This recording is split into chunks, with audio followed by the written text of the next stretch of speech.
Okay, so we're gonna make the sourdough as I've been doing it. And I'm just gonna show a couple things that I wish I'd known a lot earlier. So hopefully this will help. So I'm going to take, I've got 775 grams of water here. Why 775? I don't know. I'm gonna target about 85% hydration, which I figure with the water in my starter, which is pretty liquidy and pretty tired, I figure I'll get somewhere around 85. So 775 grams of water. I'm gonna put in a pretty good heap of this stuff. Ooh, yes. It's pretty acidic right now because it's, last time I fed this was about 18 hours ago. So mix that up. And then I'm going to add in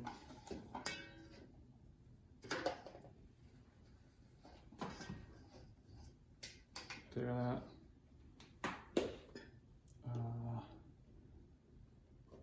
60%. There's the dog. 60% white flour, all-purpose flour. So 600 grams of all-purpose flour. That's awesome. Let out that dog. He has no interest in my bread. All right, and then 400 grams of whole wheat flour.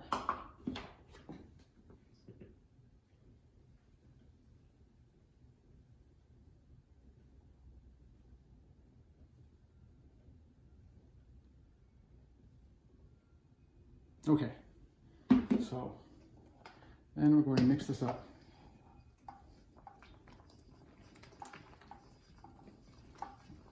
We're going to mix this up and then we're going to let this sit. So this is the autolyze, where we're just going to let the flour hydrate and let the enzymes in the flour start to break down the gluten.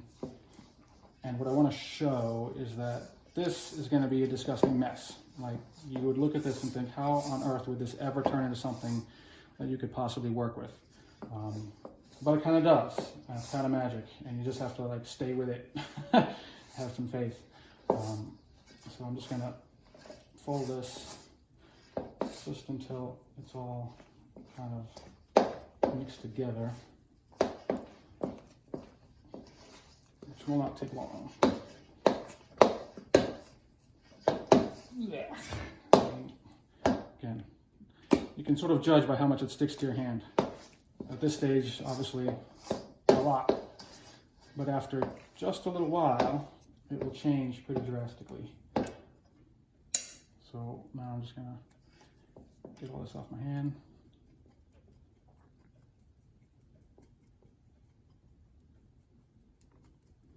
Gross. And I'm gonna cover it with some plastic wrap, and I'm gonna leave it for, well, yeah, I'm gonna leave it for at least an hour. I mean, you can leave it up to 4 or 5 hours if you don't put the starter in it first. But if I have the starter in it, I'll only leave it for a couple hours. And again, this starter was pretty tired, so I don't mind giving it some extra time to wake up. And then after we let it autolyze, then we'll add the salt and start doing the stretch and folds. So it's now been an hour later. I think I said 90 minutes, but too bad, I did an hour. So I have 20 grams of kosher salt here. And then I'm gonna put it in. The salt will technically kill the bacteria where it is most concentrated, but it's not a big deal because we'll just mix it in. And as soon as you mix the salt in, it already starts to tighten up. So you can see after 1 hour of sitting, it's already just a completely different dough. So I'm just gonna work in the salt.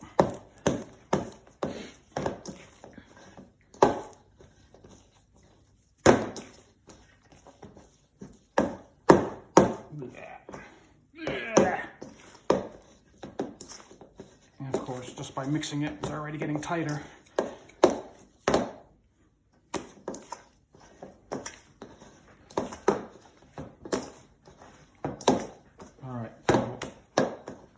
I'm going to leave that.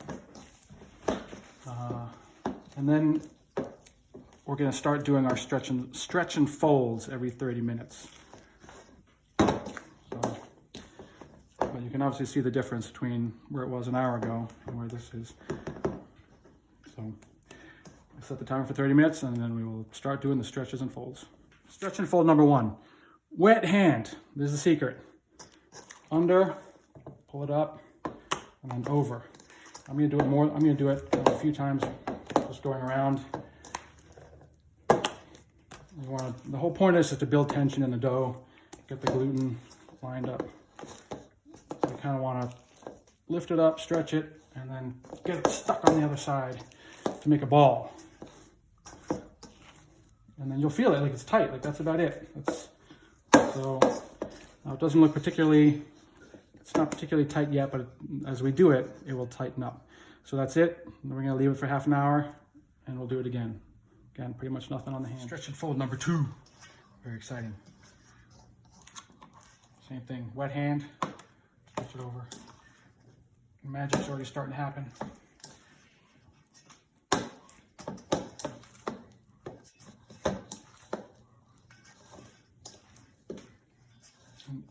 We only need to do this maybe 5 or 6 times, 4 or 5 times, depending.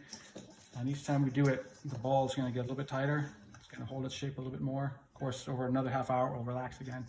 But that's what you're looking for, is you're looking for it to feel like it's, like you can't fold it anymore, like it's too tight. So we'll leave that for another half an hour. Okay, this is the 3rd stretch and fold. You can see how it's starting to retain its shape a little bit more. You're just starting to not quite go back into a blob. It always will eventually, but it just gets tighter. So I'm stretching. It's getting harder to stretch. It's getting tighter. So I'm gonna do that 4 times.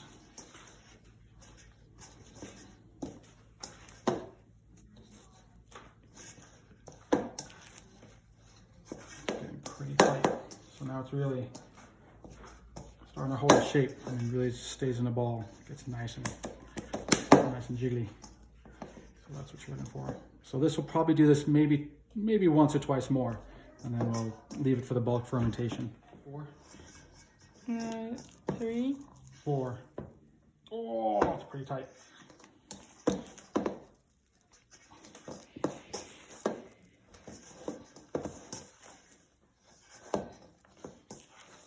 4.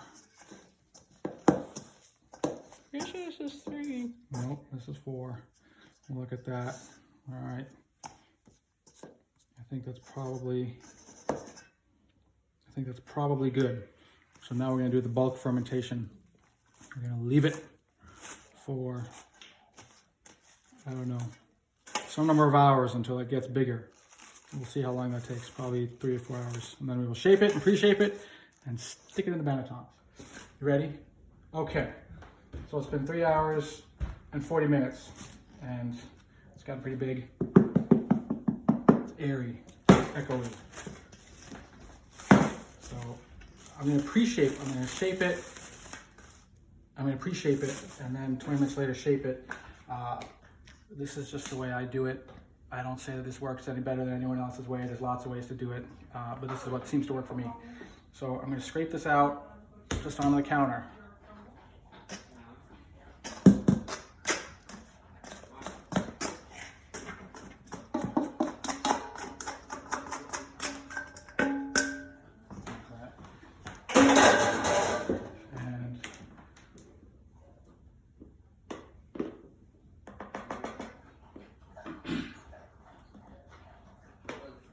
Put a little bit, just a little bit of dusting flour, not a whole lot.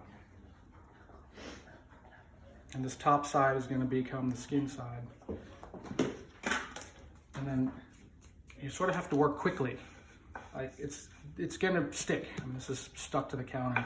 It's going to stick, but if you move fairly quickly, it doesn't do too bad. I don't have any flour on the surface, just there from my hand. So I'm going to divide this. Is it required to have a painting thing? What's a painting thing? Oh, no, that's just, again, that's just how I do it. So I'm going to pick it up. And then we're going to shape it. pre-shape it. So I'm just gonna go like this.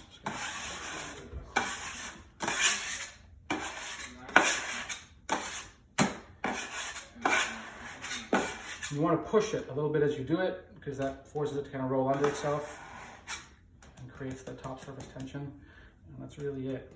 You just want to create a ball. And then I'm going to put it to the side. And that's that.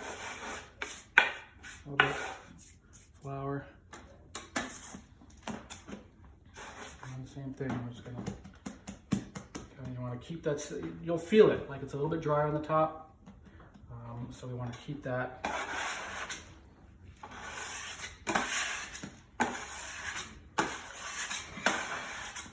It's a little sticky, just a little bit of flour on your hand is fine.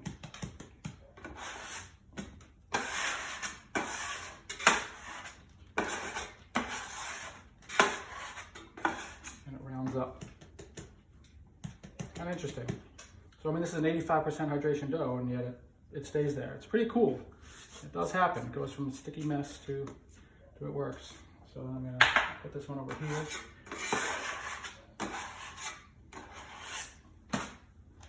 And then I don't bother covering them. I just leave them as they are. It's okay if the top dries out a little bit.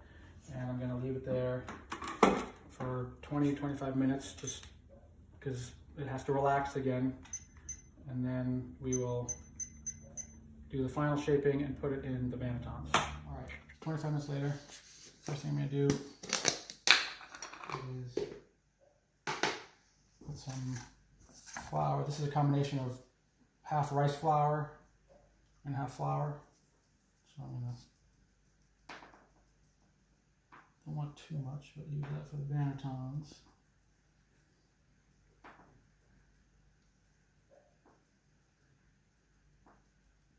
All right.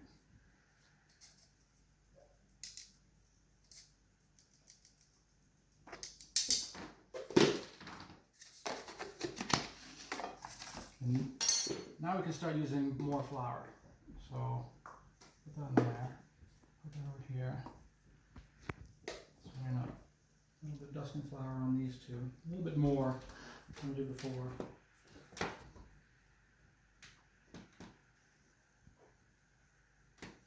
Okay. Flour surface here.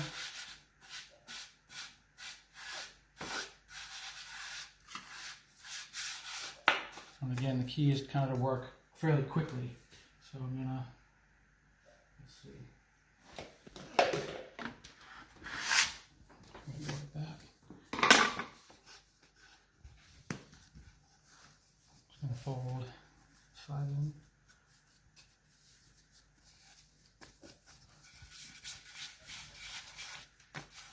And then I can just do this down.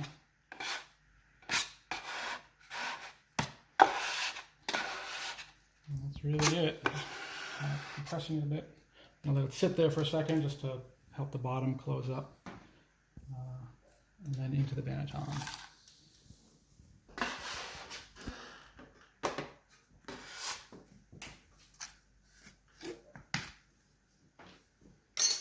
And now this one we'll make into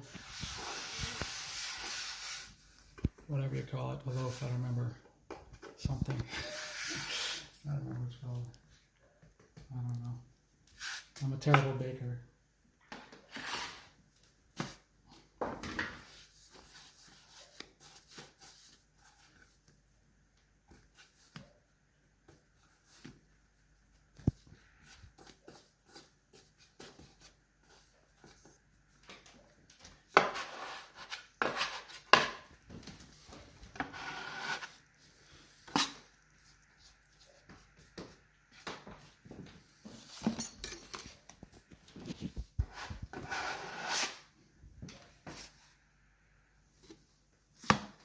Look at that. Nice.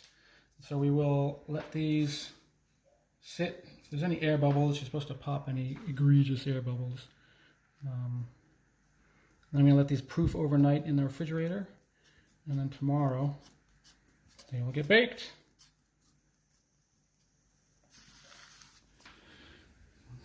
All right, so it's the next morning. This is what they look like after proofing in the refrigerator overnight. There's a couple air bubbles. You know what we do about them? Nothing. They don't care. So now I'm going to put them in. So I've got the oven at 500 degrees. I've had my vessels in there for the past hour, so they're hot. And I'm going to put in the... Whoa! Put in the bread. Oh, score it. Start my timer. All right, taking my life in my hands. Pull it out. Score it.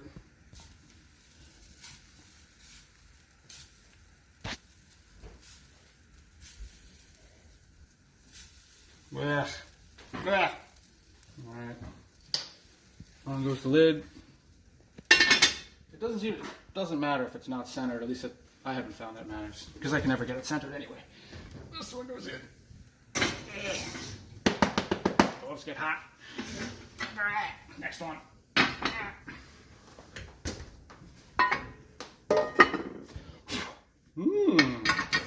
Good as from the last time.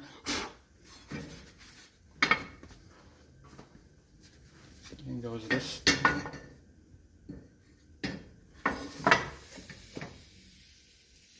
Woohoo! Whoops. Oh well.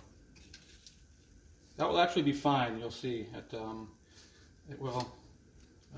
The lid will. You'll see. It'll come out. It's kind of cool. It won't stick. The dough does not stick to the hot surfaces. Okay. So then I set the timer for 60 minutes. 1, 20 minutes. 2, 30 minutes. 3. So that's how long it's going to cook.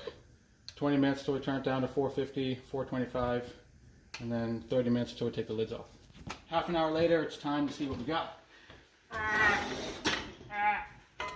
Ooh, look at that! That's awesome. And this one. Ooh, unbelievable. Okay. So, cool. Another half an hour. And I have this at 425. So another half an hour and they will be done. Ooh, turn off the oven.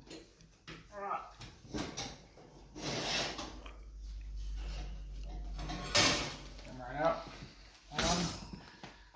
1, 2.